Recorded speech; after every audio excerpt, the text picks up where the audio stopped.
welcome. Welcome to session number 10 of the 12-week Healthy Brain Program. I'm so glad you're here. So I just want to take a few moments and say that there are some things in life that are wonderful, such as seeing family that you haven't seen in a long time, getting to talk about old stories. So my cousin is here. Love her so much, so welcome. I hope you join me soon. And her and my mom have the most amazing stories from way back when. I love that. Her and I went and got my toes done and her toes done. My beautiful sister, who does wonderful manicures and pedicures, right? She did my toes, so they're beautiful and blue. Those are some things to be grateful for, and I'm going to talk about gratitude because gratitude is so healthy for your body, but also for your mind and your spirit. And anything that is healthy for your body is what? Healthy for your brain. So remember, all of your systems are intertwined. So tonight we're going to talk about positivity, the power of positivity to make effective changes in your life. And when you do that, your body will be healthier. It just naturally will. And we'll talk about that as we go through the program. So I'm so glad you're here. Let's get started. So how you see the world has a direct correlation on your health.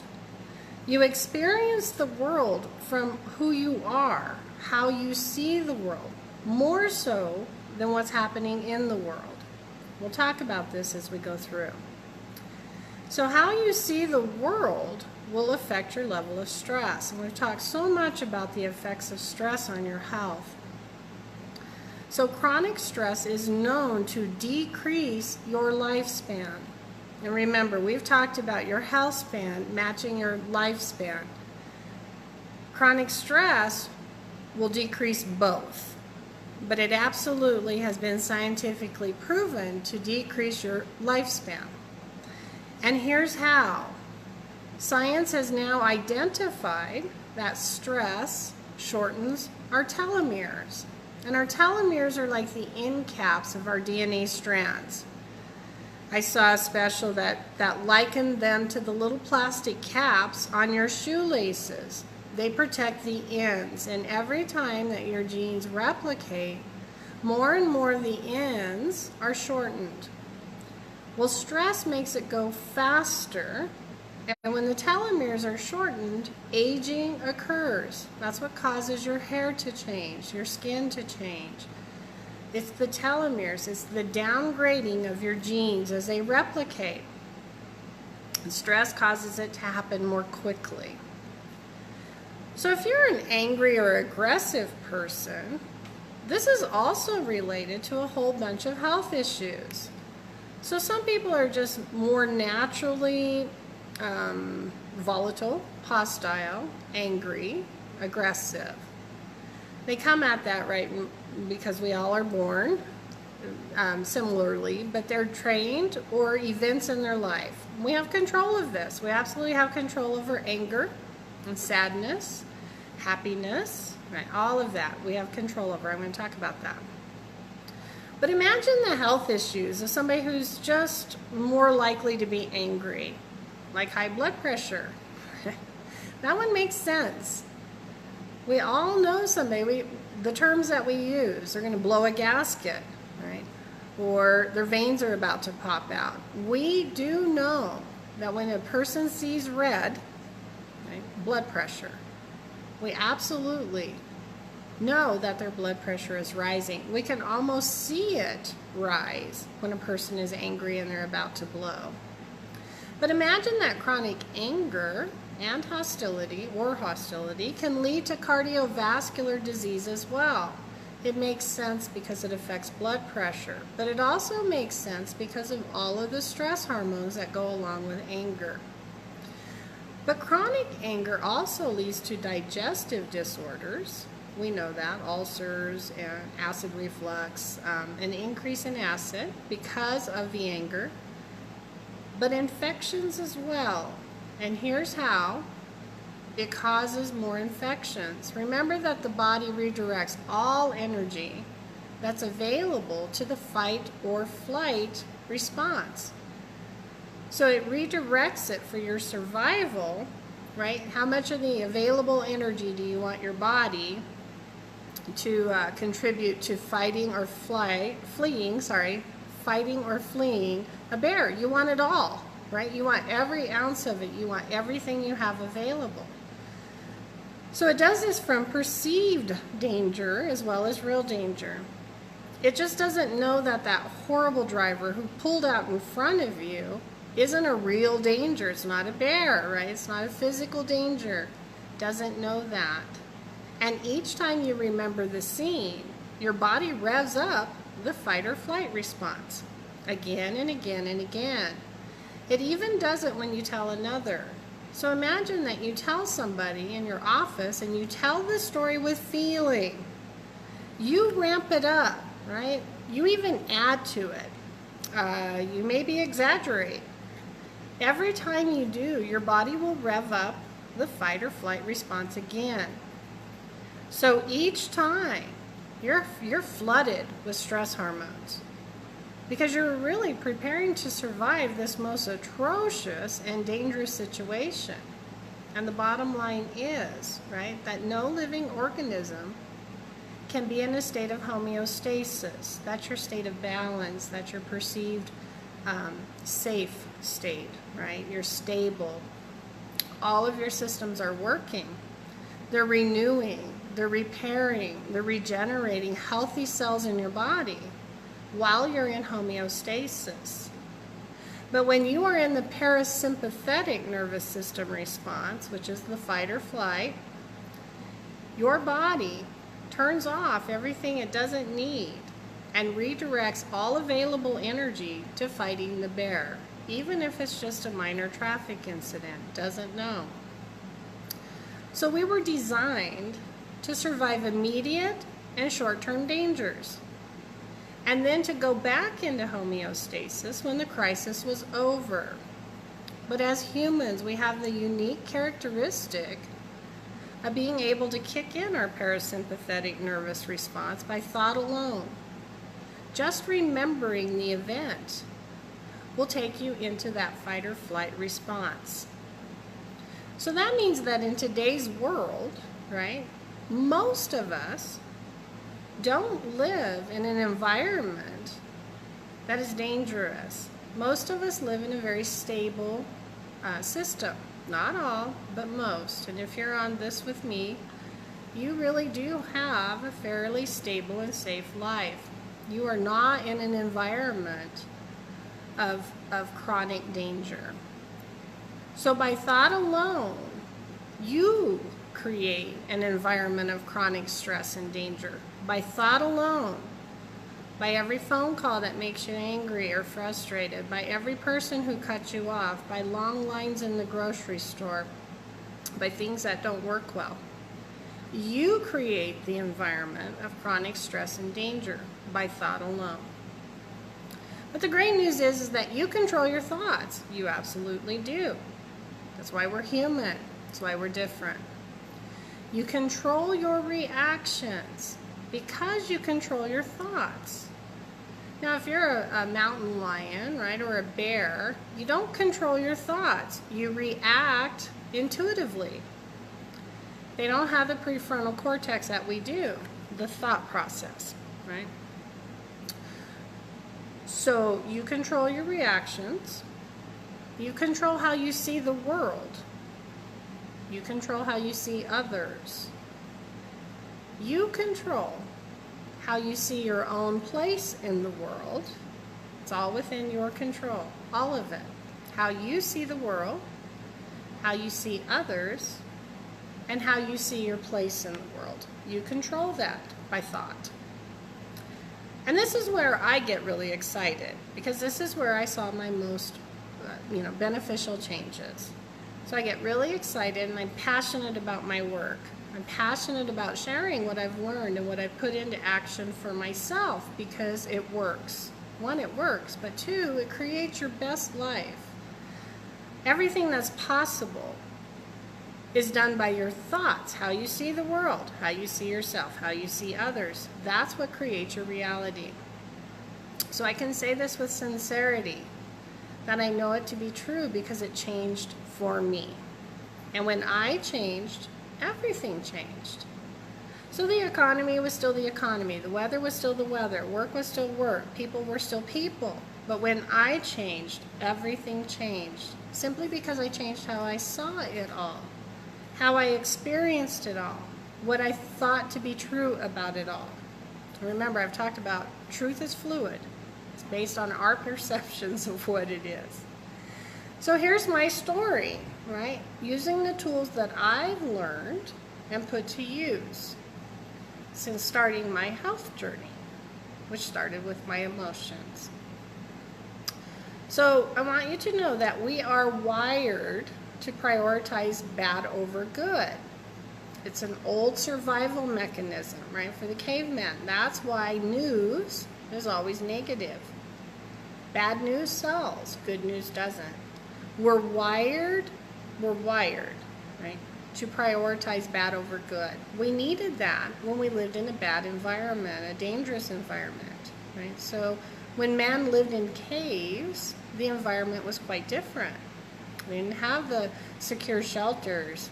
They didn't have, the environment. There were wild animals, there was cold, there was hunger, all of that. So they were wired differently.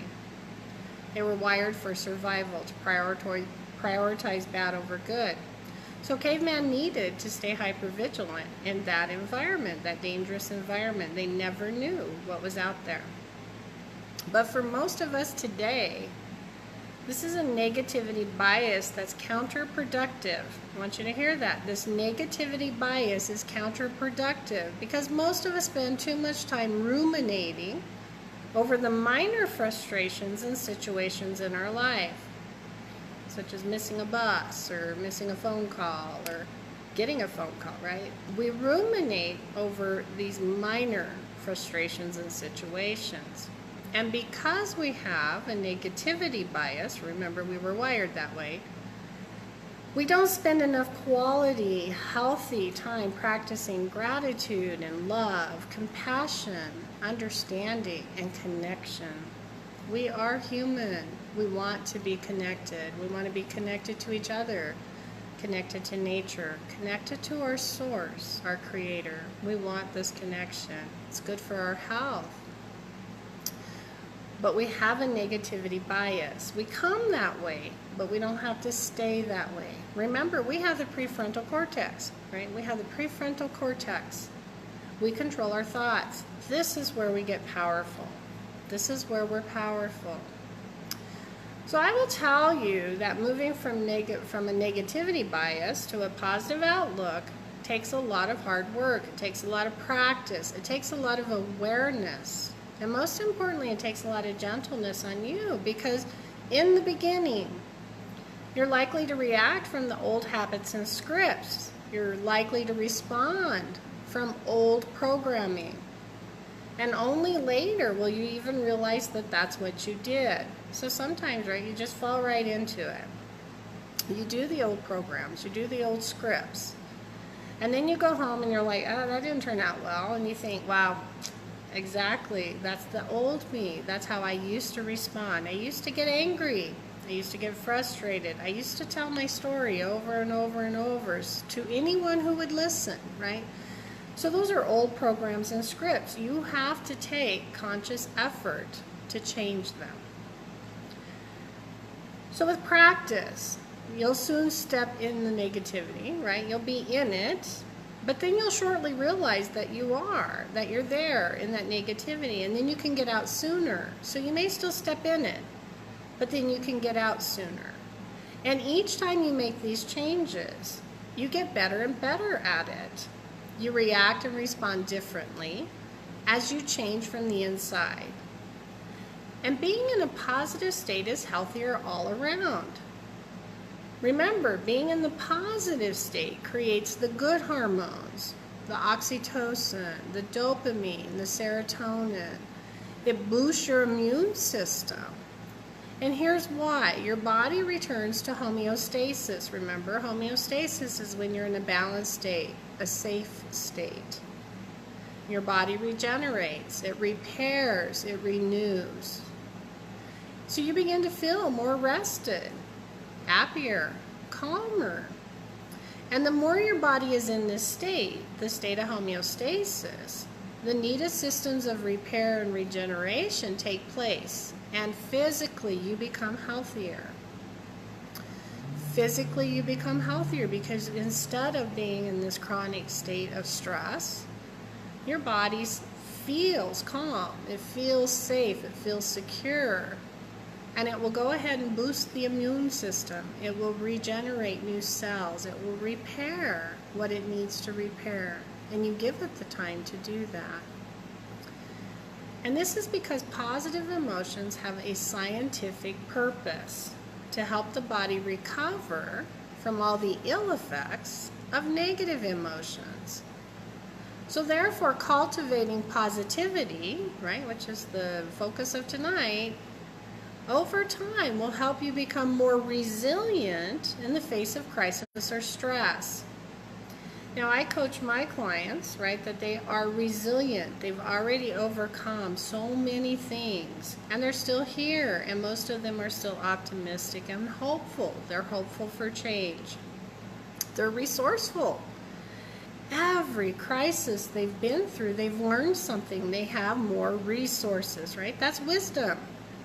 So resiliency and resourcefulness, your wisdom comes into play.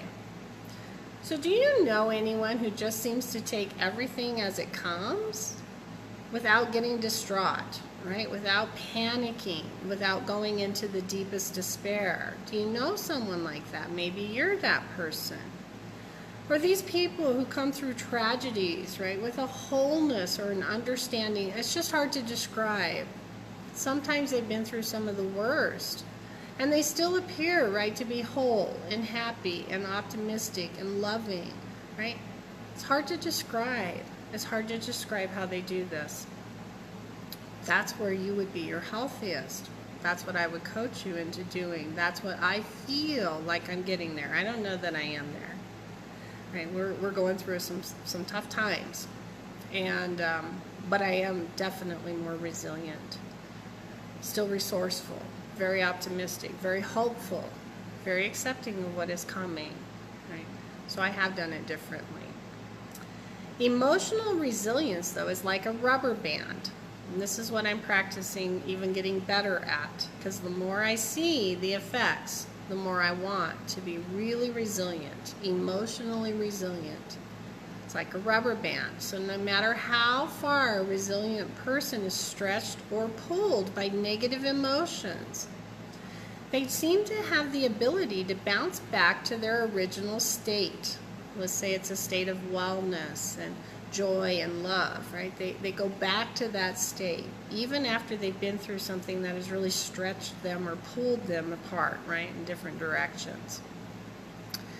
Resilient people are able to experience tough emotions like pain or sorrow, frustration, and grief without falling apart. It's not that they don't experience the emotions, they do. They don't deny their pain. They don't deny their suffering. They feel the feelings. This is one of the ways of getting out of the drama triangle, but it also is a tool that you can put to use all the time. Feel the feelings. Don't stuff them back in. Let them come up, give you the message that they're meant to deliver, and move on. So resilient people don't deny pain or suffering. They just experience it differently. They feel the feelings. And they're able to retain a sense of positivity that helps them to overcome the negative effects of the situation. They seem to be more hopeful. Right? They also, emotional resilient people, seem to have this sense that this too shall pass. It's a quote I love. This too shall pass. We're never stuck in it forever. Hi, Leslie. Welcome. Right? Emotionally resilient people just have that sense, that belief that this too will pass, that it is all temporary. It's not permanent. I'm so glad you're here. In fact, some people are able to look at challenges with optimism and hope because they know that their hardships will lead to personal growth and an expanded outlook on life. So this is where I really push that there are lessons and gifts in all events. So look for the growth. Look for the expanded outlook on life. So how do you put positivity into practice? So one, and this is important, you need to have a strong reason why, because you're going to do some work. You can stay exactly where you are, but have a strong reason why. So if you won't do it for yourself, who else in your life matters enough to you to make healthy, positive changes? Right? Who matters enough to you to make healthy, positive changes if you won't do it for yourself? So you all know that I focus on self-love. And I think that self-love is important.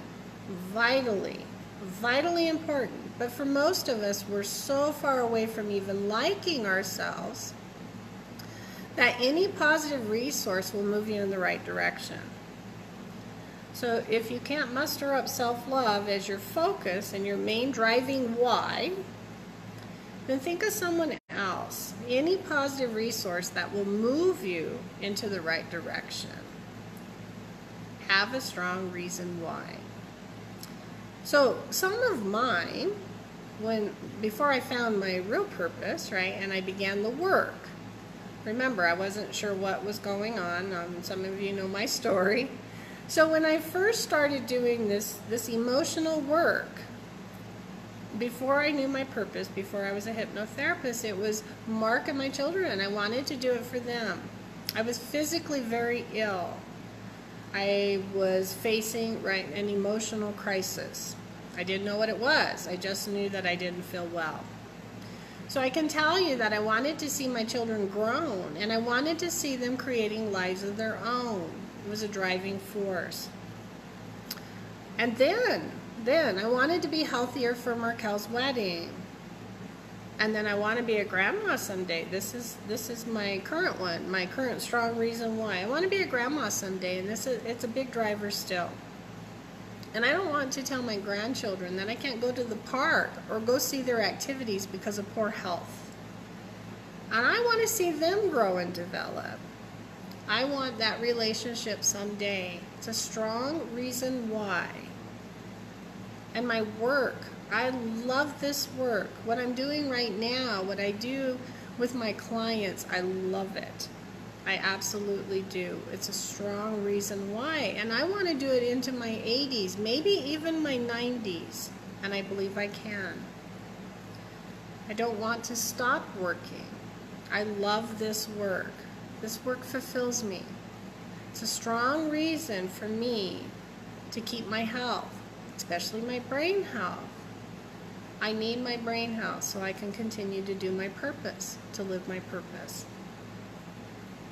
So this is one of my favorites. Practice optimism and gratitude. Two of the most powerful agents for change, optimism and gratitude. And here's how I do it. Gratitude for every little thing.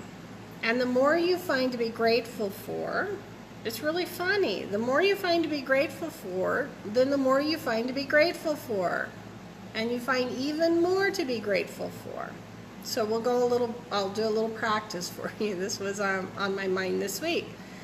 So the one thing that you focus on to be grateful for will ultimately lead to several more, right? So you start with one and it will just, it's like little rabbits, right? Creating, you get a whole bunch.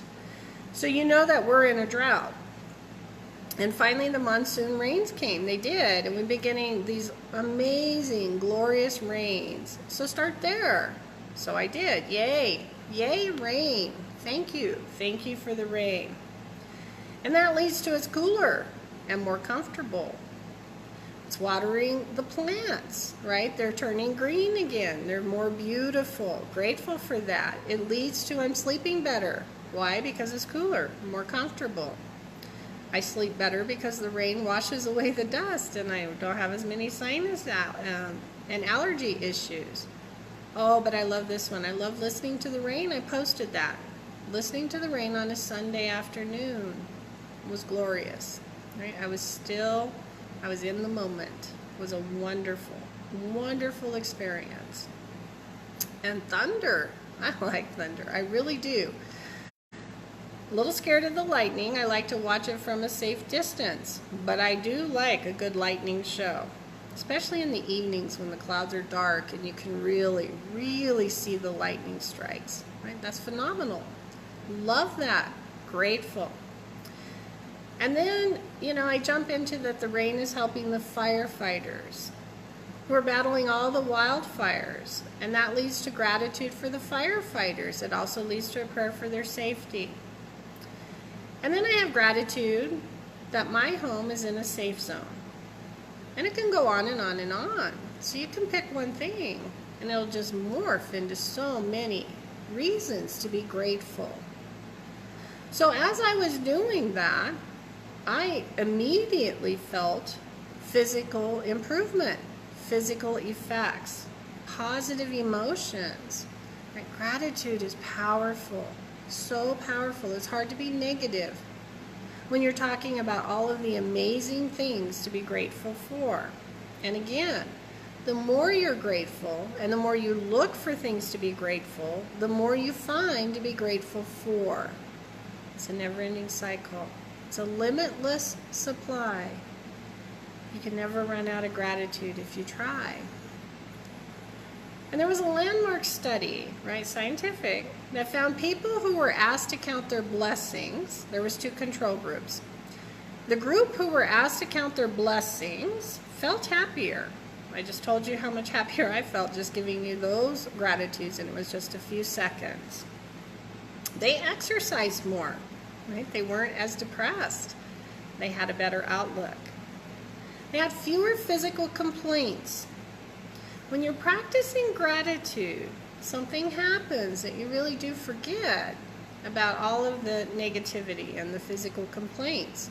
You just feel better. You get into a zone which will decrease your pain levels. And that group slept better than the ones who created lists of hassles. So there was 2 groups. One group practiced gratitude, and one group focused on hassles. And the results, right, were impressive. Happier, exercising more, fewer physical complaints, and sleeping better. So imagine that this simple exercise creates much health. It does. But I don't just stop there. I couple my gratitude with the practice of optimism. So I believe they go hand in hand, gratitude and optimism. And optimism, what is it exactly? So the definition that I like is that it's defined as hopefulness and confidence about the future and the successful outcome of something. So you look forward to a successful outcome. You're hopeful and confident. And here's how I put it to work.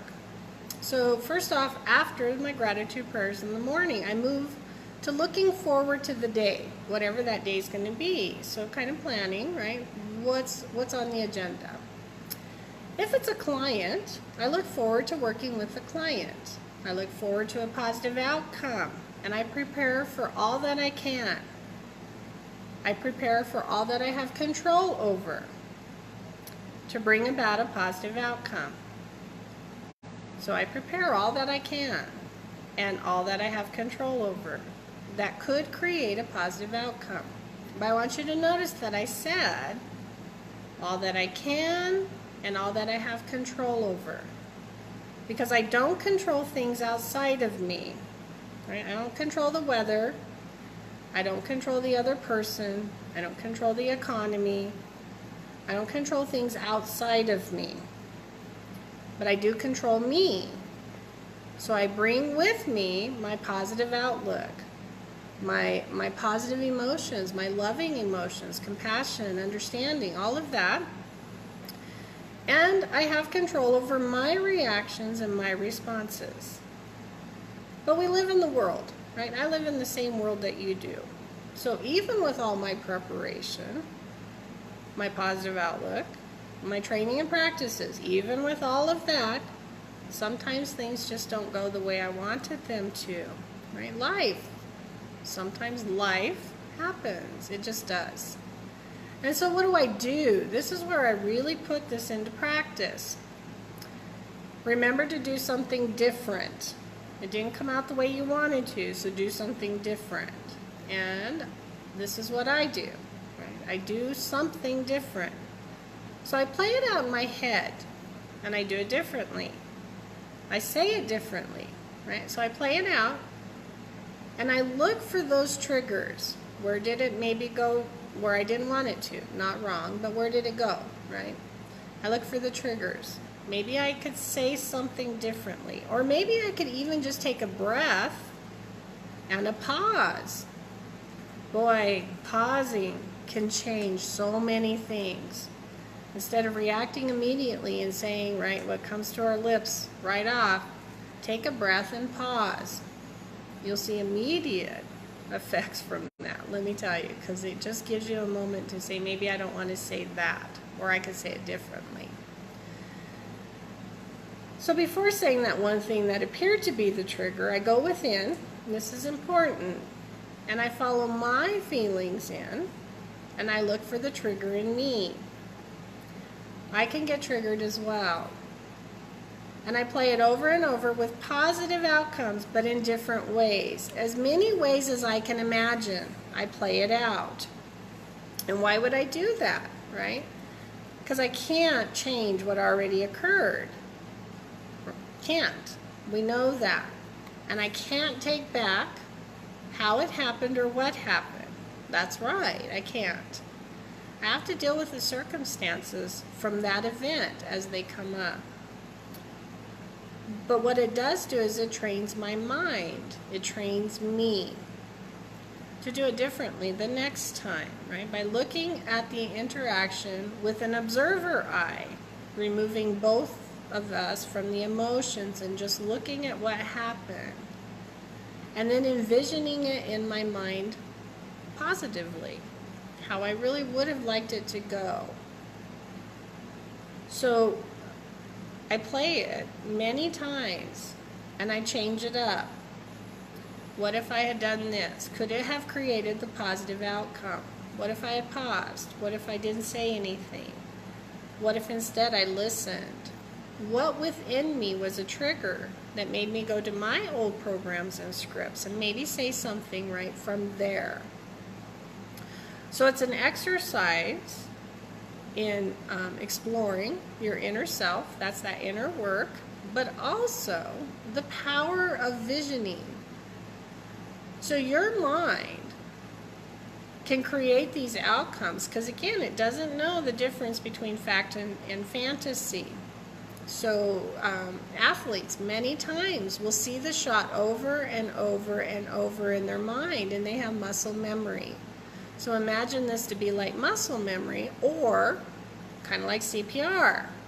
When you receive CPR training, or when you're doing, this exercise in your mind on the perfect shot, they can't possibly train you for every event that you might encounter. They can't. So instead, they give you many different ways of practicing different scenarios. So you practice the CPR under different scenarios. So you're better equipped to handle whatever comes up. So I am far more likely to do it the next time or in a similar situation if I plan it positively. So I'm just better at it because I'm practicing the positive effects, right, the outcome, and I'm doing it differently. And each time, because I don't know what's going to come up, but this gives me the tools I need. This gives me something to compare it to. So do this each day. Go through the events and note your positive outcomes as well. How what you did resulted in the outcome you had planned for. That also burns it into your mind, right? It becomes a new script for you, the way that you wanted it to come out.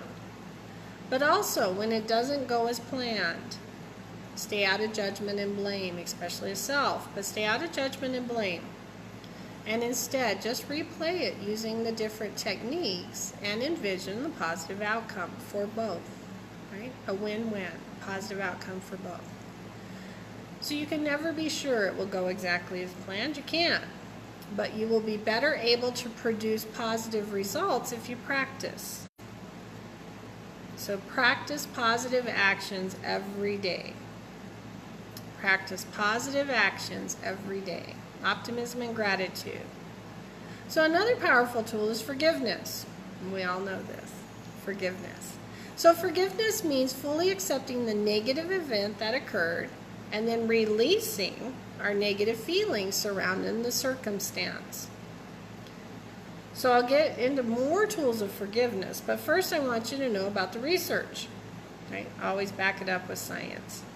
So research shows that forgiveness helps us experience better mental, emotional, and physical health. And there was a project. It was called the Stanford Forgiveness Project, and it trained 260 adults in forgiveness over the course of 6 weeks.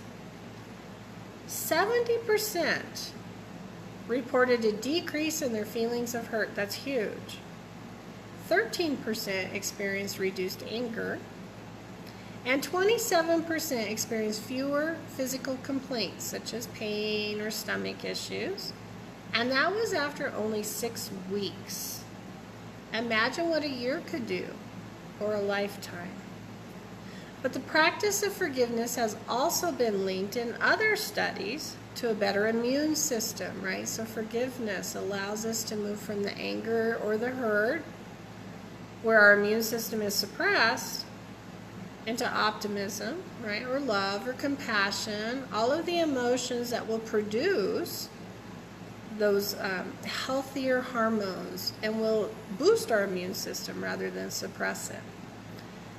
The practice of forgiveness was linked to a longer lifespan, right? Because we're not shortening those telomeres. And not only is it better for your emotional heart, right? You just feel better. But it's also been shown to lower blood pressure and improve your cardiovascular health as well. And remember, if it improves your cardiovascular health, it improves your brain health. Welcome, Kathy. So glad you're here. So forgiveness is a tool for reacting and responding differently to outside events. So in A Course of Miracles, there's a lesson that I love, and I quote it quite often. You can hold on to the grievance, or you can experience the miracle, but you can't do both. You can't have the miracle of the transformation if you're holding on to the grudges and the grievances, right? You'll get stuck there. So you can hold on to the feelings, the emotions, and relive the hurt or the slight or the outright injustice for as long as you choose. It's in the how long you choose that makes the difference. So bad things do happen. I don't have my head in the sand. Bad things happen, and hurt people hurt other people. Wrongs are done, and I'm not denying any of this. But at what point do you either move on, move through it, or get stuck there? So what I was taught as part of my healing journey is that you feel the feelings. Don't push them back in and don't deny them. Feel them. Acknowledge the feelings. But also acknowledge that shit does happen. That it wasn't okay. Right? So find and speak your truth. And that means that shit does happen. And it wasn't okay. It hurt. It was wrong. Whatever that is. So find and speak your truth. But this is the key and probably the hardest part. Is to do that without judgment or blame for you or others. To stay out of that. Just speak the truth. Right? That was wrong. That hurt. I was hurt. And don't make an agenda, such as making the other suffer or seeking revenge. So many times, right? Even karma comes into play. Well, karma will get them. Right? That just keeps us stuck. It absolutely does. So remember your emotional resilience. It's key here. Do something different, especially if the hurt could be repeated without a change. So if you're stuck in a bad relationship, for instance, acknowledging that shit happens, finding and speaking your truth, but then staying in it, it's just going to create more of the same. Do something different. You have to do something different. It starts with you. And then begin the process of forgiveness. Right? So remember, sometimes we do need to forgive others, but many times we need to forgive ourselves. We're the ones that made the mistake, right? And I want you to know that I have found this, forgiving self, to be harder than forgiving another. Absolutely. Because we're hardest on ourselves, right? We crucify our own actions, our mistakes, our stupidity with fervor. We really go at it when it's us. We're a little bit more gentle when it's someone else, but boy, we don't treat ourselves very well. So forgiveness of yourself is just as important for your health as forgiveness of another. We really ruminate in our mistakes. I'll tell you that it's one that I still struggle with, is when things don't go the way I really wish I would have done it. Sometimes I get stuck there and I think I made a stupid mistake, or how could I not know, or why didn't I do it differently, right? Maybe on my diet, right? Why did I do that? I fell off the wagon, right? And then we just go at it, and we continue to hurt ourselves because, again, the body doesn't know that we're not in danger. When we're stressing ourselves out by being really harsh on ourselves, the body perceives that as a danger. So remember, the body responds to anger and hurt and worry with stress hormones. Think about that.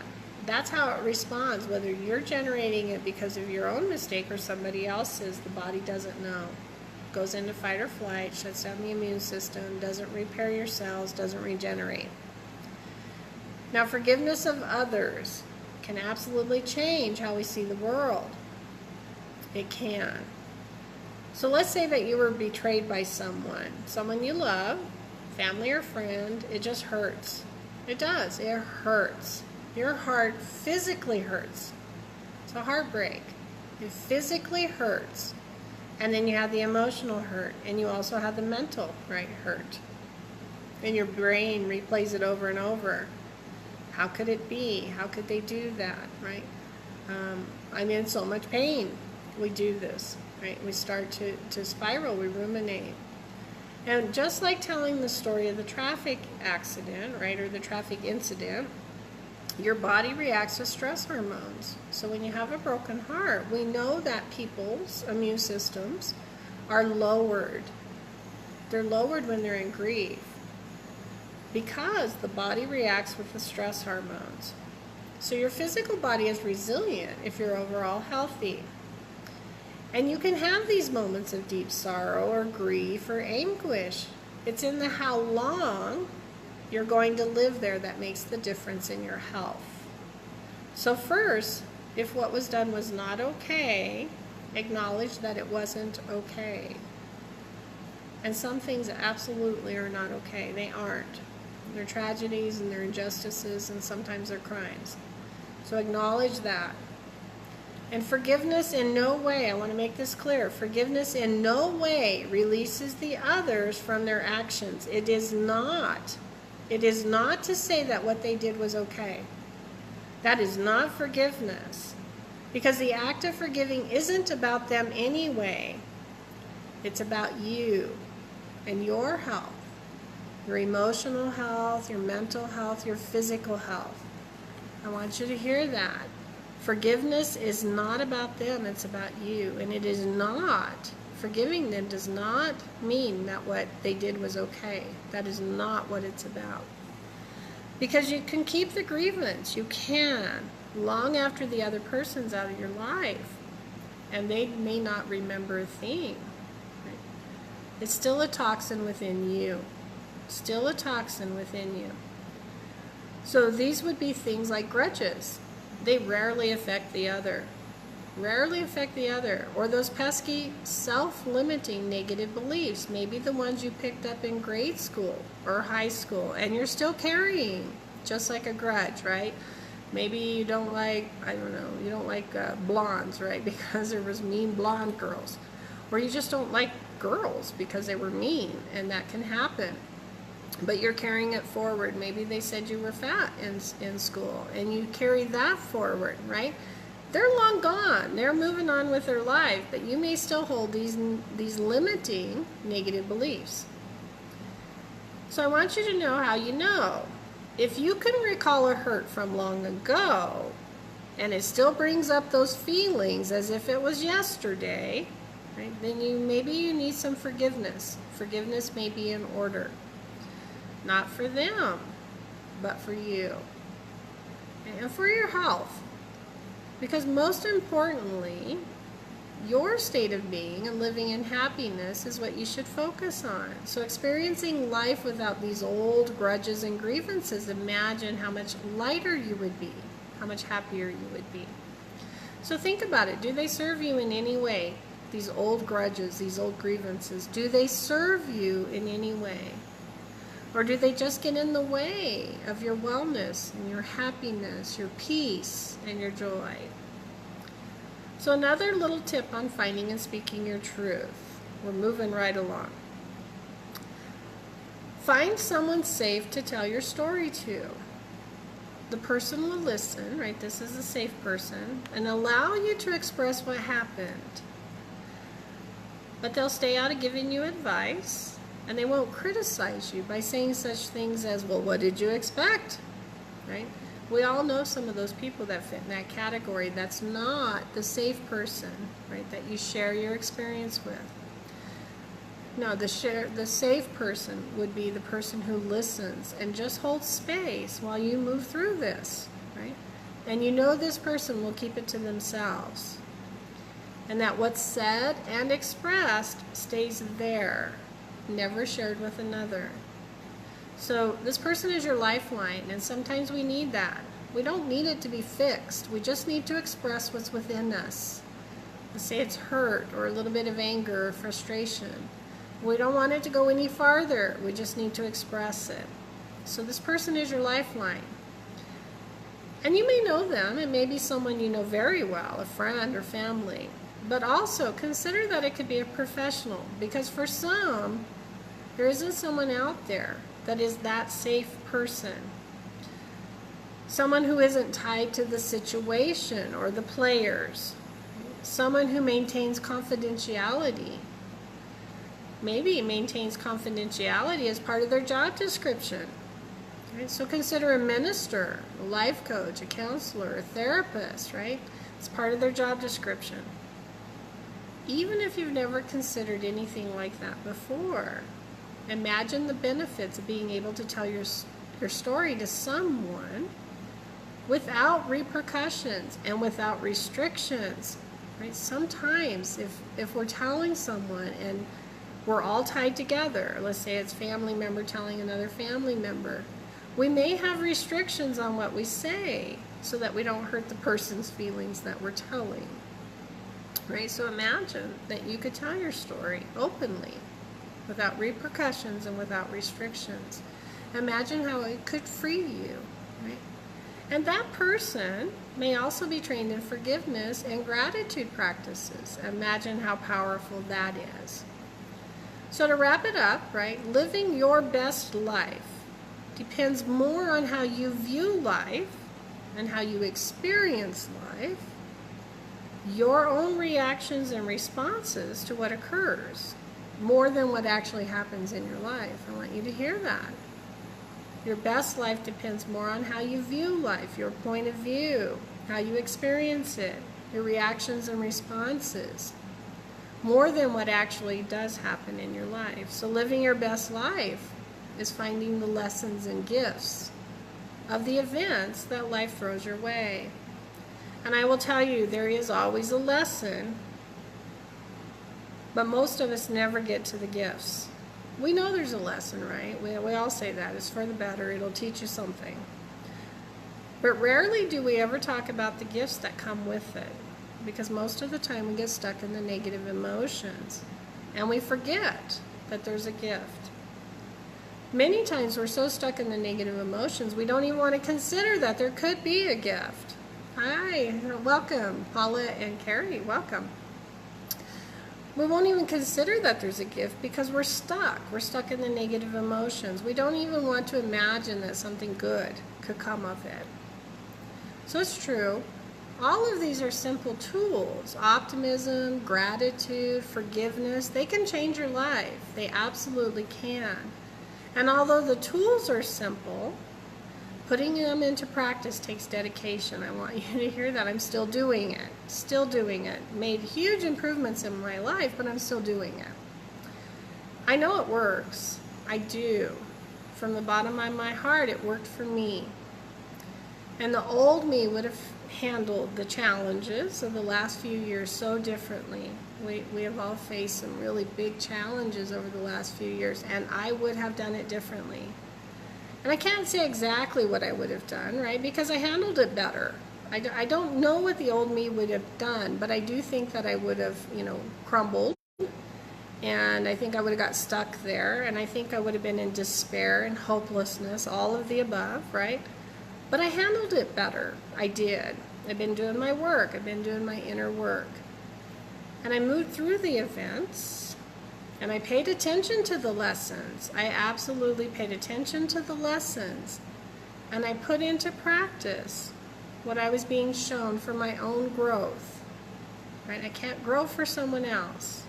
So these lessons were for me, and I put it into practice for my growth. And I looked for the gifts. I did. And I was grateful. I was grateful. Even though there was hardships, I was grateful for the gifts. And there were always some amazing gifts, right? When you practice gratitude, you'll find so much to be grateful for, even in the midst of a tragedy. And I remained optimistic. That probably was the biggest change for me, is to remain optimistic, even in the face of loss, right? And there were times that we weren't sure. We didn't know which way it was going to go, but I did remain optimistic. And I accepted.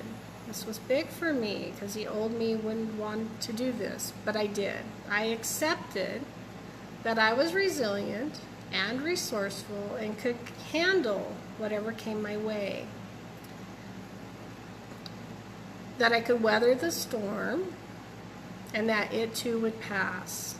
That was new for me. Most of the time I never would have gotten there. So I won't blow smoke up your butt and say that it's easy or enjoyable. I won't do that, right? When we're going through something, it's hard, and we need to acknowledge that. We need to feel the feelings, the ones that come up. And a challenge is still a challenge. And tragedies, they such rack us, right, with emotions, pain, and sadness, and grief. So seeing another suffer, such as what's happening in our family, still causes all of the emotions to surface. It does. But now I just allow them to rise. And I feel the feelings. And I acknowledge that sometimes, right, these storms are shit, plain and simple. Right? Storms are storms. Even though they're going to pass, right now they're shit. But I know that this life is a gift. Hi, Gloria. I know that this life is a gift. I know that from the bottom of my heart. And that, right, I knew as a soul when I came that there would be lessons for my growth. That's why I came. This is Earth School, soul's growth. My soul's growth. And I know I have purpose. I know I do. It's more clear now than it ever was before. And that these events in my life have meaning. And that the people in my life matter. And that I matter to them. That was new for me.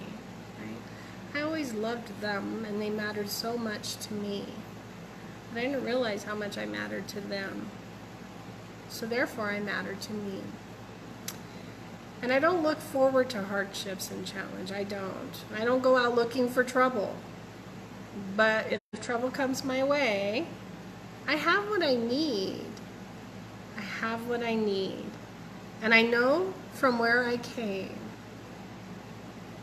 And I know I know this from the bottom of my heart, that this too shall pass. And someday, I will return home. I will return home once again, and it will all be worth it. So join me next week. Thank you so much for coming. And if you missed most of this, Mona, I hope that you rejoin me or rewatch it. And to all of you, remember, if you're watching this, you matter to me, and you matter to so many more. So join me next week. And again, love yourself well.